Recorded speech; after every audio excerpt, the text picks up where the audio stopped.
할렐루야.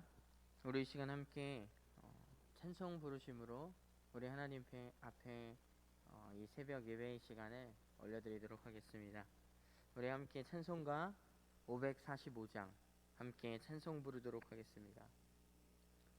찬송가 545장 통일 찬송가 344장입니다. 함께 찬송 부르겠습니다. 이 눈에 아무 증거 아니 배어도 믿음만을 가지고 선을 걸으며 이 귀에 아무 소리 아니 들려도 하나님의 약속 위에 서리라. 걸어가세 믿음 위에 서서 나가세 의심 버리고 걸어가세 믿음 위에 서서 눈과 귀에 아무 증거 없어도 이 눈이 보기에는 어떠하든지 이미 얻은 증거대로 늘 걸으며 이 맘에 의심 없이 살아갈 때에 우리 소원 주 안에서 이루리. 걸어가세 믿음 위에 서서 나가세 의심 버리고 걸어가세 믿음 위에 서서 눈과 귀에 아무 증거 없어도 주님의 거룩함을 두고 맹세한 주 하나님 아버지는 참 미쁘다. 그 귀한 모든 약속 믿는 자에게 능치 못할 무슨 일이 있을까. 걸어가세 믿음 위에 서서 나가세 의심 버리고 걸어가세 믿음 위에 서서 눈과 귀에 아무 증거 없어도. 아멘. 우리 시간 함께 기도하도록 하겠습니다. 너희는 그 은혜에 의하여 믿음으로 말미암아 구원을 받았으니 이것은 너희에게 난 것이 아니요 하나님의 선물이라. 행위에서 난 것이 아니니 이는 누구든지 자랑하지 못하게 함이라. 사랑의 하나님 감사합니다. 저희들에게 먼저 구원의 은혜를 베풀어 주셔서 오늘도 하나님께 예배드릴 수 있도록 주님 인도하여 주시니 감사합니다. 이 예배의 시간들을 통하여서 하나님의 말씀과 연합되게 하시고 또 기도하며 주님과 소통하게 하시며 아버지의 뜻을 분별할 수 있도록 주님 우리를 인도하여 주시옵소서. 오늘도 주님과 동행하는 삶을 살게 하시고 늘 우리의 삶 가운데 하나님께서 함께 하신다는 그 믿음으로 믿음의 뿌리가 더욱더 깊어지게 하여 주시옵소서. 날마다 우리의 영을 새롭게 하시는 예수님의 이름으로 기도드립니다. 아멘. 이제 함께 나누실 말씀은 사도행전 10장 34절에서 43절 말씀입니다. 사도행전 10장 34절에서 43절까지 말씀입니다. 제가 가진 성경으로는 신약성경 204페이지에 있습니다. 사도행전 10장 34에서 43절 함께 합독하도록 하겠습니다. 함께 읽겠습니다.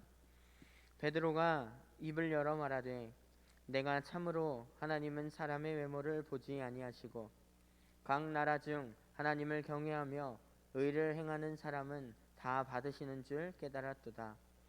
만유의 주 되신 예수 그리스도로 말미암아 화평의 복음을 전하사 이스라엘 자손들에게 보내신 말씀 곧 요한이 그 세례를 반포한 후에 갈릴리에서 시작하여 온 유대에 두루 전파된 그것을 너희도 알거니와 하나님이 나사렛 예수에게 성령과 능력을 기름 붓듯이 하셨음에 그가 두루 다니시며 선한 일을 행하시고 마귀에게 눌린 모든 사람을 고치셨으니 이는 하나님이 함께 하셨음이라.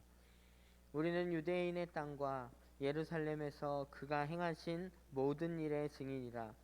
그를 그들이 나무에 달아 죽였으나 하나님이 사흘 만에 다시 살리사 나타내시되 모든 백성에게 하신 것이 아니요 오직 미리 택하신 증인 곧 죽은 자 가운데서 부활하신 후 그를 모시고 음식을 먹은 우리에게 하신 것이라. 우리에게 명하사 백성에게 전도하되 하나님이 살아있는 자와 죽은 자의 재판장으로 정하신 자가 곧 이 사람인 것을 증언하게 하셨고 그에 대하여 모든 선지자도 증언하되 그를 믿는 사람들이 다 그의 이름을 죄사함을 받는다 하였느니라. 아멘. 네, 오늘 함께 읽은 말씀, 이 사도행전 10장 말씀은 먼저 하나님의 사랑을 깨달아서 알게 된 저희들 믿는 자들 그리스도인들에게 복음을 전해야 할 사명이 있음을 다시 한번 일깨워주는 그러한 말씀입니다. 저희들이 다 읽지는 않았지만 이 10장 전반부에 고넬료라는 사람에 대하여서 이제 이야기가 계속 전개되어집니다. 이 고넬료는 가이사랴 지방 이달리아 부대 군대의 백부장이었습니다.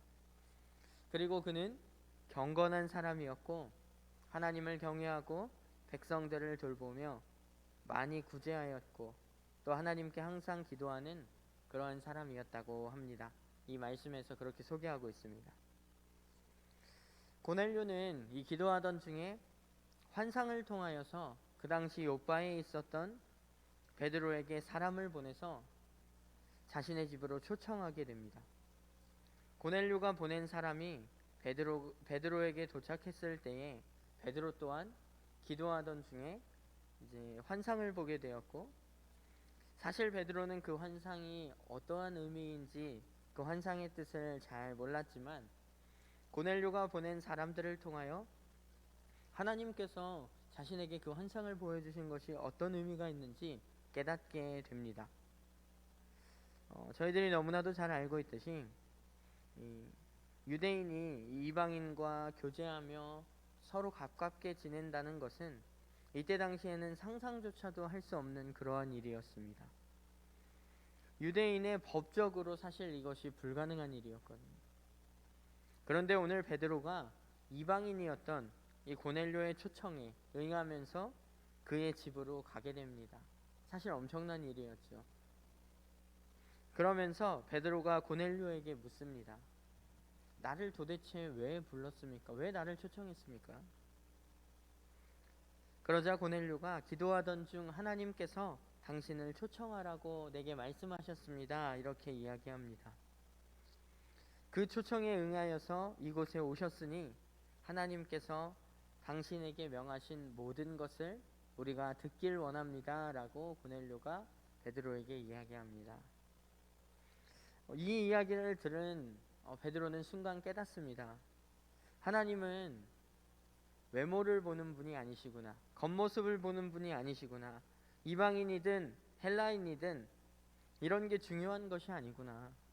오직 하나님을 경외하는 사람들을 하나님께서 찾으시는구나. 비로소 이 고넬료의 집에 방문하며 환상을 통하여서 베드로가 모든 사람에게 예수 그리스도의 복음이 전파되어져야 한다는 이 사실을 비로소 깨닫게 된 것입니다. 저는 오늘 이 말씀을 나누기 위해서 함께 말씀을 묵상하는 가운데 예전 저의 학창 시절의 그런 어떤 모습들이 조금 많이 떠올랐습니다. 사실 저는 정말 교회를 열심히 다니는 그런 학생이었습니다. 그런데 저희 교회에 그 당시에 전도사님이셨던 저희 사촌 이 형님과 거의 교회에서 매일같이 살았거든요. 수요일, 금요일, 토요일, 주일 뭐 일주일에 반 이상을 항상 교회에 가면서 교회에서 거의 살다시피 거의 교회 사찰이었습니다. 가장 일찍 가서 문을 열고 가장 늦은 시간에 성도님들 다 가시고 나면 문을 잠그고 집에 가는, 항상 그렇게 교회에서 늘 살면서 교회 일도 많이 돕고 열심히 신앙생활을 하였습니다. 그때 당시에 제가 다니던 교회도 매년 이 복음 축제, 저희 등마루 교회의 복음 축제와 같이 친구를 초청하는 그러한 주일, 교회로 초청하는 이런 예배를 드리는 날이 있었습니다. 제가 또 명색의 교회를 열심히 다니는 또 교회 오빠인데 이 체면이 있잖아요. 그래서 친구들을 많이 초청해야 되겠죠.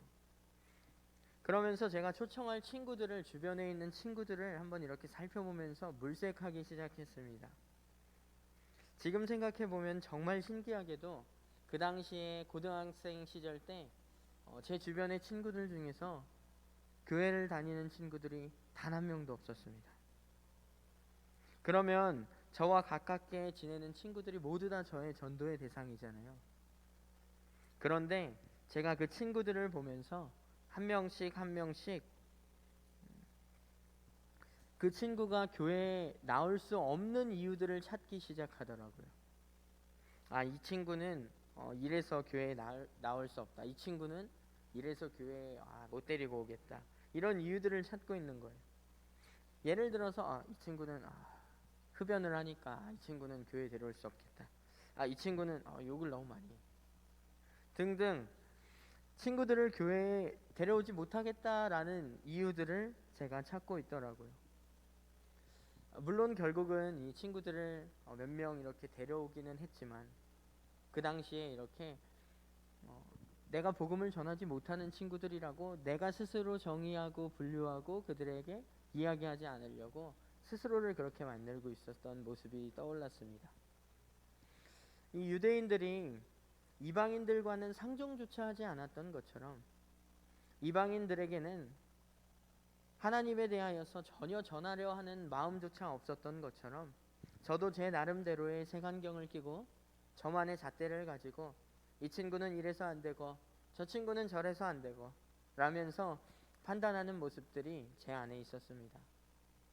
물론 이런 모습들이 제 안에서 지금은 완전히 없어졌다라고 이야기할 수도 없겠지요. 혹시 우리 성도님들 가운데서도 마음 가운데 이러한 모습들이 계시지는 않으셨습니까? 예수님의 지상 명령, 땅끝까지 이르러 내 증인이 되라고 하신 그 말씀을 순종하는 데 있어서 누구는 이래서 안 되고 누구는 생활이 좀 안정을 찾으면 누구는 지금 사업이 바쁘니까 또 지금은 코로나 때문에 이 사람은 저 사람을 우리들만의 어떤 이유와 잣대를 가지고서 복음을 전하지 못할 이유들을 찾고 계시지는 않았습니까? 하지만 우리의 사명은 그들이 처한 어떤 상황과 그 형편에 따라서 좌지우지되는 것이 아니라 그것을 넘어서 역사하시는 그 하나님을 바라보면서 오직 우리에게 참된 소식, 기쁨 소식, 예수 그리스도를 전하는 것인 줄 믿습니다. 오늘 말씀 속에서 베드로는 환상을 통하여 깨닫고 이 고넬료를 시작으로 이방인들에게 복음을 전하기 시작합니다. 예수님께서 이 땅에서 행하신 선한 일들이 과연 무엇인지, 하나님께서 예수님과 함께 하셔서 마귀에게 눌린 자들을 고치셨다, 유대인의 땅과 예루살렘에서 행하신 그 모든 일들을 내가 직접 본 바로 그 증인이다. 사람들이 예수님을 십자가에 달아 죽였으나 하나님께서 사흘 만에 다시 살리셨다. 그리고 그것을 우리에게 나타내셨다. 모든 사람에게가 아니라 미리 택하신 증인, 부활하신 후 그분을 모시고 함께 음식을 나눈 우리에게 나타내셨다. 그리고 우리에게 말씀하셨다. 백성에게 전도하라고. 하나님께서 살아있는 자와 죽은 자의 재판장으로 정하신 이가 바로 예수님이시며 예수님을 믿는 모든 사람들이 그분의 이름으로 인하여서 죄사함을 받아 천국에 이르게 될 것이다 라는 것을. 오늘 말씀은 우리가 무엇을 전해야 하는가와 우리가 전해야만 하는 그 이유에 대하여서 분명하게 말씀해 주고 있습니다. 이 모든 말씀, 우리를 향한 하나님의 계획하심과 그 사랑을 먼저 깨달아 알게 하시고 우리를 증인으로 택하셔서 오늘도 예수 그리스도에 대하여 증언하라고 하나님께서는 우리에게 말씀하시는 줄 믿습니다. 계속되는 이 대강절 기간, 2000년 전 우리의 죄를 사해 주시려고 이 땅에 오신 그 주님의 사랑을, 또 부활하시며 다시 오시겠다고 약속하신 하나님 나라를 소망으로 품게 하신 그 주님을 오늘도 세상 가운데 우리의 이웃 가운데 전하며 우리에게 주신 전해야 할 사명을 담대함으로 충실하게 감당하는 저와 우리 등마루 성도님들이 되시길 간절히 소망합니다. 우리 이 시간에 함께 기도하도록 하겠습니다. 사랑의 하나님, 감사합니다. 죄 많은 죄인들이지만 하나님의 사랑을 먼저 깨달아 알게 하시고 그 사랑 예수 그리스도를 세상 가운데 담대하게 전하는 증인들로 불러주심에 감사드립니다. 우리가 세상을 살아가며 복음의 증인으로서 사명을 잘 감당할 수 있도록 저희들에게 새 힘을 부어주시고 날마다 성령으로 충만케 하여 주시옵소서. 우리의 힘과 능력이 아닌 오직 하나님의 능력을 힘입어 날마다 삶을 살아가며 승리케 하여 주시옵소서. 거룩하신 예수님의 이름으로 기도드립니다. 아멘. 하늘에 계신 우리 아버지여, 이름이 거룩히 여김을 받으시오며 나라가 임하시오며 뜻이 하늘에서 이루어진 것 같이 땅에서도 이루어지이다. 오늘 우리에게 일용할 양식을 주시옵고 우리가 우리에게 죄 지은 자를 사하여 준 것 같이 우리 죄를 사하여 주시옵고 우리를 시험에 들게 하지 마시옵고 다만 악에서 구하시옵소서. 나라와 권세와 영광이 아버지께 영원히 있사옵나이다. 아멘. 우리 이 시간 함께 기도하도록 하겠습니다. 함께 기도하실 때에 먼저는 모든 민족을 그리스도를 닮은 제자로 세우라는 그 주님의 명령을 따라서 복음의 증인된 삶을 살아갈 수 있도록 성령으로 늘 충만케 하여 주시옵소서라고 기도했으면 좋겠습니다. 두 번째 기도 제목은 등마루에 속한 이 모든 가정들 가운데 다시 한번 하나님과의 만남을 통한 영적인 회복이 일어나게 하여 주시옵소서라고 우리 모든 등마루 가정 안에 영적 회복을 위하여서 함께 기도하도록 하겠습니다. 우리 함께 두 가지 기도 제목 놓고 기도하신 후에 각자 기도 제목 놓고 기도하시고 자유롭게 돌아가도록 하겠습니다. 함께 기도하도록 하겠습니다.